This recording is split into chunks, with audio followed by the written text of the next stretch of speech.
The Bay of Fundy is a bay on the Atlantic coast of North America, on the northeast end of the Gulf of Maine between the Canadian provinces of New Brunswick and Nova Scotia, with a small portion touching the U.S. state of Maine. Some sources believe the name Fundy is a corruption of the French word Fendu, meaning split, while others believe it comes from the Portuguese funda, meaning deep. The bay was also named Baie Française by explorer cartographer Samuel de Champlain during a 1604 expedition led by Pierre Dugua, Sieur de Monts, which resulted in a failed settlement attempt on St. Croix Island. The Bay of Fundy is known for having the highest tidal range in the world, rivaled by Ungava Bay in northern Quebec, King Sound in Western Australia, Gulf of Cavite in India, and the Severn Estuary in the UK. It has one of the highest vertical tidal ranges in the world. The Guinness Book of World Records declared that Burncoat Head, Nova Scotia has the highest tides in the world. The natural world greatest tides. The greatest tides in the world occur in the Bay of Fundy.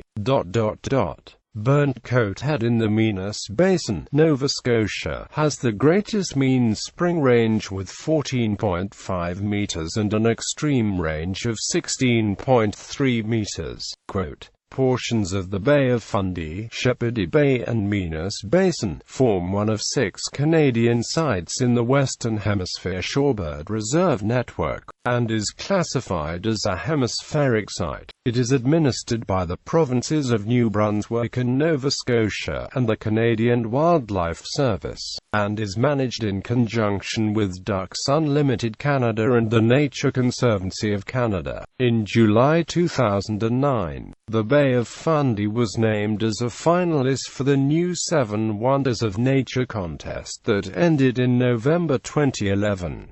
It was not chosen as a wonder. Extent. The International Hydrographic Organization defines the southwest limit of the Bay of Fundy as the line running northwesterly from Cape St. Mary, Nova Scotia, through Machias Seal Island and on to Little River Head in the state of Maine. Tides. The Bay of Fundy is known for its high tidal range. The quest for world tidal dominance has led to a rivalry between the Minas Basin in the Bay of Fundy and the Leaf Basin in Ungava Bay, over which body of water lays claim to the highest tides in the world, with supporters in each region claiming the record. The Canadian Hydrographic Service finally declared it a statistical tie, with measurements of a 16.8-metre tidal range in Leaf Basin for Ungava Bay and 17 meters at Burncoat Head for the Bay of Fundy. The highest water level ever recorded in the Bay of Fundy system occurred at the head of the Minas Basin on the night of October 4–5, 1869 during a tropical cyclone named the Saxby Gale. The water level of 21.6 meters resulted from the combination of high winds, abnormally low atmospheric pressure, and a spring tide. Leaf Basin has only been measured in recent years, whereas the Fundy system has been measured for many decades.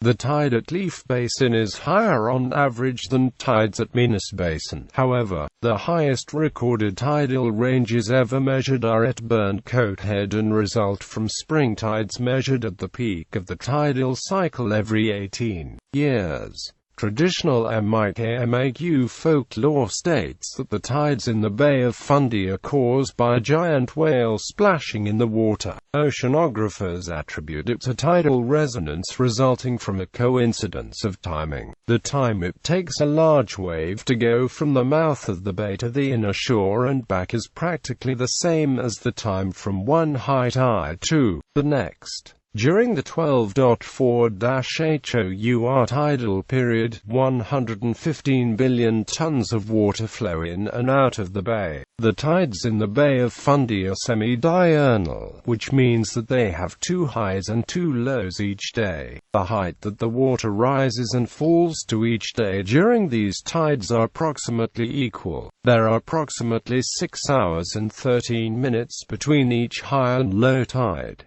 Tidal electrical power generation. Alternative forms of energy are being explored in depth in a number of unique areas. Tidal energy harnesses the movement of ocean water to generate electricity through a number of mechanisms. Currently, a process of gathering tidal energy called in-stream turbine technology is being tested in the Minas Passage, Nova Scotia. This project is being spearheaded by the Fundy Ocean Research Centre for Energy of Force. In-stream tidal turbine technology is a relatively simple design. An elevated turbine is submerged underwater in a location that enables its movement with tidal cycles. As the blades of the turbine move, they create energy that powers an electric generator at the base. From here, the power travels to a cable attached to the sea floor and back to an off-site facility where it can be added to the power grid. While this technology has shown to be successful in its early stages of testing, Force has not officially begun the process for energy collection. However, the installation of the undersea cable in December 2013 indicates that the project is moving along swiftly. Geology. The Bay of Fundy lies in a rift valley called the Fundy Basin. As the rift began to separate from mainland North America, volcanic activity occurred, forming volcanoes and flood basalts. These flood basalts poured out over the landscape, covering much of southern Nova Scotia. Sections of the flood basalts have been eroded away, but still form a basaltic mountain range known as North Mountain. As a result, much of the basin floor is made of thalliatic basalts, giving its brown color. The Rift Valley eventually failed as the Mid-Atlantic Ridge continued to separate North America, Europe, and Africa. Sub-basins. The upper part of the bay splits into Chignecto Bay in the northeast and the Minas Basin in the east. Chignecto Bay is further subdivided into Cumberland Basin and Shepherd Bay, and the extreme eastern portion of Minas Basin is called Cobequid Bay. Some of these upper reaches exhibit exposed red bay muds, for which the Bay of Fundy is noted. Cape Chignecto defines Chignecto Bay, whereas Cape Split defines the Minas Channel, leading to the Minas Basin. The Minas Channel connects the Minas Basin with the main body of the bay. The channel is 5.6 kilometers across and approximately 106.7 meters deep. The tides that flow through the channel are very powerful. They are as powerful as 8,000 train engines at 25 million horses. Facing Cape Split at the entrance to the Minas Channel are the basalt cliffs of Cape Dor. The lower part of the bay is also home to four important sub-basins: Passamaquoddy Bay and Back Bay on the New Brunswick shore, Cobb's Cook Bay on the Maine shore, and the Annapolis Basin on the Nova Scotia shore. The bay is home to several islands, the largest of which is Grand Manan Island at the boundary with the Gulf of Maine. Other important islands on the north side of the bay include Campobello Island, Moose Island, and Deer Island in the Passamaquoddy Bay area. Briar Island and Long Island can be found on the south side of the bay, while Islet is in the upper bay off Cape Chignecto. Smaller islands and islets also exist in Passamaquoddy Bay, Back Bay, and Annapolis Basin. The five islands in the Minas Basin are particularly scenic. The Bay of Fundy is also home to another interesting geologic feature, the Hopewell Rocks Formation. This formation is where the famous flower pot rocks are located on a short, 1-kilometer-long portion of Shepherd Bay. These rocks are shaped by the tides, the strength of the rocks,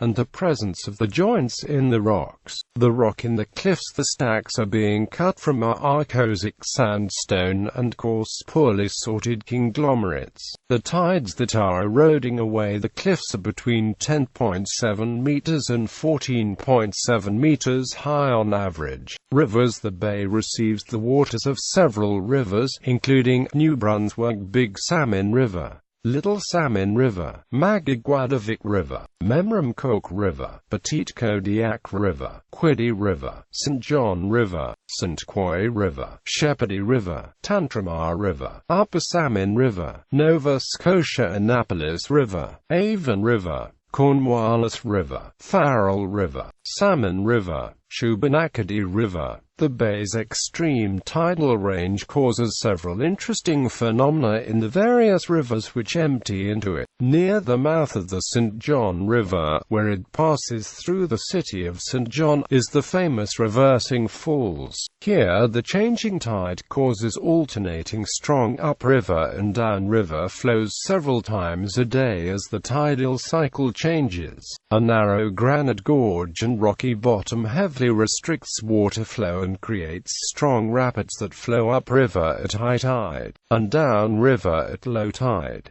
Rivers in the upper Bay of Fundy have a smaller flow rate than the St. John and a shallower slope. As a result, extensive mud flats are deposited throughout the tidal range of the rivers. Another phenomenon which occurs in these rivers of the upper bay is a tidal bore, where a wave front of water bores its way up a river against its normal flow. The narrow and shallow river estuaries around the upper Bay of Fundy regularly produce bores when the advancing tide is slowed by shallow waters, creating a build-up with a steep surge of advancing water. Tidal bores are found on the Salmon River at Truro, the Petite Kodiak River at Moncton, as well as on the Shubenacadie River, the St. Croix River, the Macon River, Kennetcook River, and at River Herbert. One of the better examples of a tidal bore can be seen on the Shubenacadie River near the town of Truro and the village of Maitland, where local ecotourism operators offer the chance to experience rafting the bore upriver. Another good example of a tidal bore may be viewed on the Salmon River in the town of Truro. The once famous tidal bores on the Petite Kodiak and Avon rivers have been severely disrupted as a result of causeway construction in the 1960s-1970s, which have caused excessive siltation. Community is the largest population center on the bay is the New Brunswick city of St. John.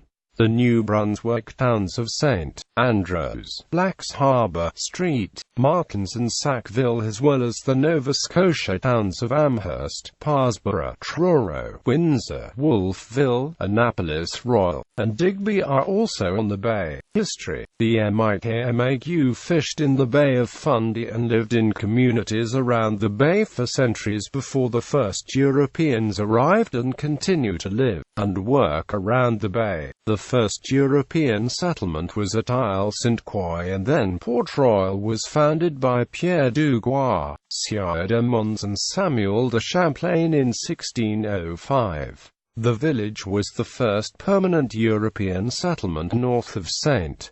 Augustine, Florida, approximately 75 years after Port Royal was founded. Acadians migrated from the capital and established what would become the other major Acadian settlements before the expulsion of the Acadians: Grand Pre-Acute, Chignecto, Cobequid and Pisiguit. There were numerous naval battles as well as naval attacks on the settlements surrounding the Bay of Fundy. Port Royal was raided numerous times during the Acadian Civil War. There were also numerous battles and raids during 6 wars that engulfed the region over a period of 75 years. The 4 French and Indian Wars, Father Rail's War and Father Le Loutre's War. During King William's War, there was the naval action of July 14, 1696 off St. John, New Brunswick, and Major Benjamin Church arrived by sea from Boston and raided various Acadian communities around the bay. During Queen Anne's War, Church attacked the Acadian communities around the bay again. During Father Le Loutre's War, there were naval assaults on the communities of Chignecto and the Acadian exodus from the Cobequid.